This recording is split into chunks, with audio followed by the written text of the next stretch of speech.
Balita abroad, nagbanta ang Pangulo ng South Korea ng mas matinding pagganti ang isasagot nila kapag muli silang pinaputukan ng North Korea. Nagyaring palitan ng putok sa pinag-aawayang teritoryo ng dalawang bansa. Hagip sa kuha ng CCTV video ang mismong punto ng tirahe ng North Korean military ang Yeonpyeong Island ng South Korea. 2 marinang patay at 16 ang sugatan. Ang mga residente agad nagtakbuhan kasabay ng pagkasunog ng ilang establishmento at mga bahay dahil sa atake. Ang ilan nagkubli na sa nakahandang 20 shelters sa isla. Pero meron ding nagpagapi sa paglalayag, makalikas lang patungong Incheon City. Ang isa, ikinuwento ang lakas ng dagundong ng pagsabog. Akala raw niya mamamatay na siya. Kwento naman ng isa, kabi-kabila raw ang sumiklab na sunog kabilang ang kanyang bahay. Ang South Korea agad din daw umatake bilang ganti sa anitoy inhumane attack na ikinadamay ng mga sibilyan. Pero ang North Korea may babala pa. Tigilan na raw dapat ng South Korea ang mga military drill nito malapit sa border. 1953 pa natapos ang pinakamatinding bakbakan sa dalawang teritoryo na sinunda ng paglalatag ng border sa pagitan ng dalawang bansa malapit lang sa Yeonpyeong Island. Gayunman nanatili pa rin naman ang tensyon sa pagitan ng dalawa. Ngayong taon, muling uminit ang sitwasyon dahil sa missile test firing ng North Korea. Umano'y pagpapalubog sa isang South Korean ship at kamakailan lang dahil sa pagmamalaki nito sa isang uranium enrichment facility. Mahigpit namang minomonitor ng Embahada ng Pilipinas ang sitwasyon sa South Korea kung saan merong humigit kumulang 6,000 Pinoy. Para sa saksi, Rosetti Rivera, nag-uulat.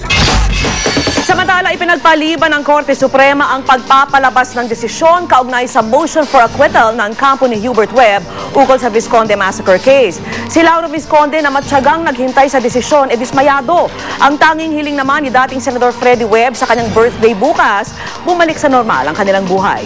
Saksi si Tina Panganiban Perez. Bitbit ang mga litrato ng kanyang pinaslang na asawang si Estrelita at mga anak na sina Carmela at Jennifer. Pasikat pa lang ang araw kanina ay nasa harap na ng Korte Suprema si Lauro Visconde. Halos 20 taon nang sumisigaw ng hustisya si Mang Lauro. Kaya naman labis nang hinintay ang pagdating ng araw na ito, ang araw na maglalabas ang kataas-taasang hukuman ng hatol sa motion for acquittal ni Hubert Webb para sa tinaguriang Visconde Massacre case. Pero ang pinakahihintay na desisyon, hindi lumabas. Webb et al. Was also discussed. However, it is again being deferred to a later date because some justices are asking for more time. Isa lang kasi ang Visconde Massacre case sa 300 kasong tinalakay ng Korte Suprema kanina. Kaya naman dismayado si Visconde sa nangyari. Pinagtataka namin why prolong the resolution in this case. Alam mo na naman, it has been already 19 years and 5 months.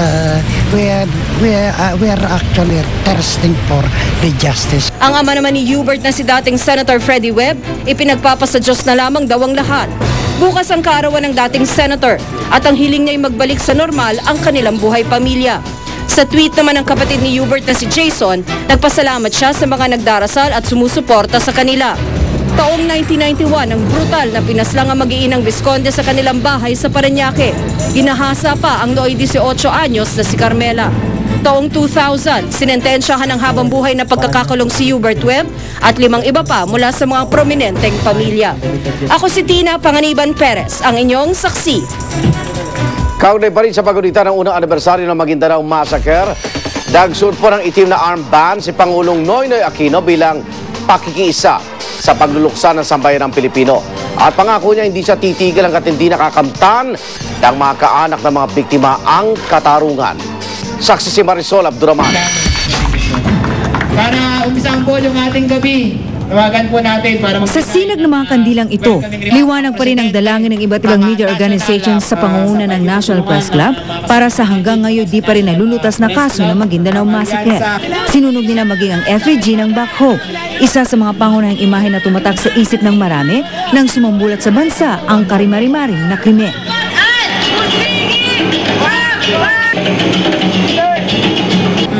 Isang taon po kami nagbantay, nag-obserba, pero nakita namin na halos wala pa tayong maliwanag na daan. Gumagana pa rin ho ang salapi ng mga ampatuan. Nakikita natin na gumagana pa rin ang kanilang galamay.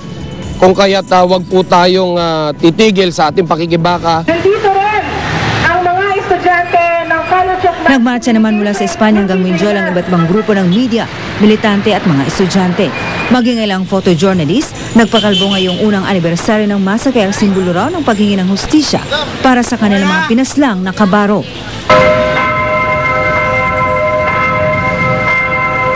Alas 12 ng tanghali, umalingaw naman ang mga kampana ng Manila Cathedral bilang pag-alala sa halos 60 biktima.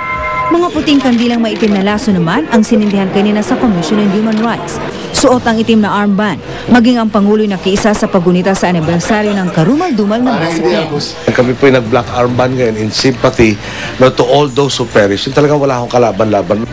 Ako yung nagpa-update status ng kaso, paano ba natin mapapabilis to. Tiniyak naman ng Korte Suprema na ginagawa nila ang lahat para mapabilis ang paglutas sa kaso. Gayunman, pinag-aaralan pa rin daw nila sa ngayon ang pagpapahintulot ng live media coverage sa paglilitis. Ako si Marisol Abdurrahman, ang inyong saksi. At sama-sama natin saksihan Royal wedding ni na Prince William at Kate Middleton. Alamin kung kailan at saan gaganapin. Simon Cowell, boto kaya kay Steven Tyler bilang kapalit niyang judge sa American Idol? Ating Christmas tree sa Pasay na tantad ng ilaw. Batipid naman daw kaya sa kuryente? Balitang hatid ng isang liga ng katotohanan. Sasama-sama natin pagiging saksi.